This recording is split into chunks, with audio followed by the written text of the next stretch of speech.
amazing because there's sunshine everywhere. And you said your friend said New Jersey's looking pretty good. Yeah, I mean, the sun is starting to break through and sort of dry out the atmosphere. There are areas where the clouds are hanging on. We've seen some pictures and vantage points of that this morning, but I found a couple other pieces of evidence, shall we say, that a better half of the weekend is awaiting for us. Clouds break for some sunshine. A northwest wind will also dry out the atmosphere, so it's going to look different today. It's also going to feel different, and as we expected, it is the better half of the weekend. Outside right now, checking in with the official reporting stations across the area, we've got this great view. You guys, look, Empire State Building just a little while ago was clouded in. We couldn't even see the top of One World Trade down in the Battery, but now things look really good.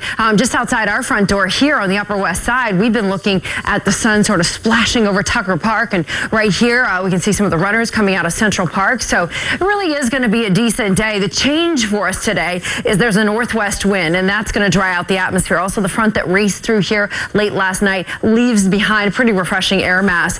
This one coming in via Twitter. This was actually Yankee Stadium last night at about 10 o'clock p.m. when the Garth Brooks concert was supposed to be going on. The entire field had to be cleared. They weren't going to cancel the show, but they delayed it 4 hours. That's as these storms race through. And this is the kind of stuff that they have to do when events happen because of the lightning and the strong winds. In fact, there were some storm reports coming out of Princeton and Trenton last night of trees down. And so the potency of those storms and the severe thunderstorms that came through was certainly there. It took some time to clear the field, get everybody back in place, but the show must go on, and it did.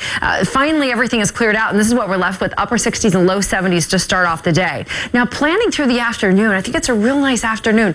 Northwest winds up to 10 miles an hour, 79 degrees by the noon hour, and then we go for a high of 82. Even at sunset, temperatures are right around 80 degrees. It's going to make for spectacular pictures tonight, so I hope you'll share them with us on social media. As these showers move out, there could be a lingering light shower along 95, really for Connecticut, say Bridgeport. You might get a quick sprinkle here in mid-morning hours, and everything looks a lot better for the afternoon. Less humid, more sunshine, the heat and humidity returning midweek. So we've really got today, Monday and Tuesday, a very comfortable weather.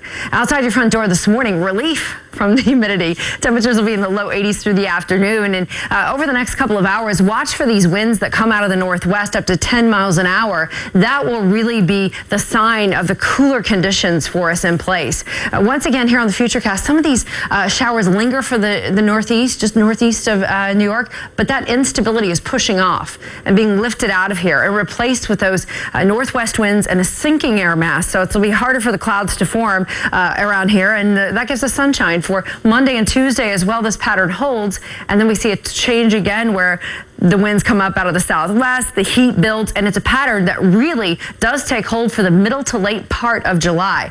Northwest winds up to 10 miles an hour for the sea and sand forecast. So if you're going boating or heading to the beach, waves could be up to 3 feet, and water temperatures at the warmest buoys are at 74 degrees right now. Rip current risk is low, and a reminder to check in with lifeguards when you get to the beach and find out where the safest places to swim are.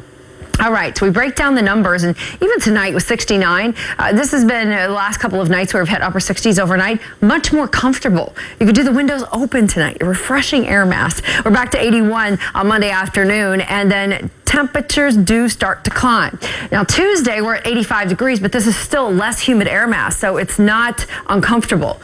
But then we get back into the 90s, and to match those 90s, there is humidity, and so those numbers will feel more like the low to mid 90s and uncomfortable, similar to last week. Now, 3 consecutive days make a heat wave. Usually the first one of the season is the one that we really have to prepare for because it's the most uncomfortable. Then our bodies start to adjust a little bit, and we have to be aware of the heat when we have consecutive days like this, but it's usually not as bad. Obviously, typical summer weather, but when you can see it in an AccuWeather 7-day forecast like this, and it's sort of out in front of you, you can make certain adjustments that could actually affect your pocketbook as well. Just budgeting for air conditioning, deciding maybe you're going to go to movies or cooling centers or things like that to stay cool from the heat. So that's one of the advantages of seeing the 7-day forecast in front of you, is you can make some adjustments and sort of plan. And this, you know it's coming. Yeah, this pattern isn't one that just goes for the 7 days.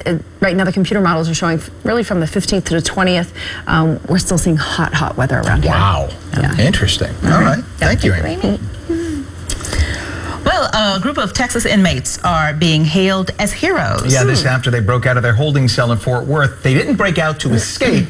They did it to save a guard who was having a heart attack. Wow. Inmates say the guard posted outside the cell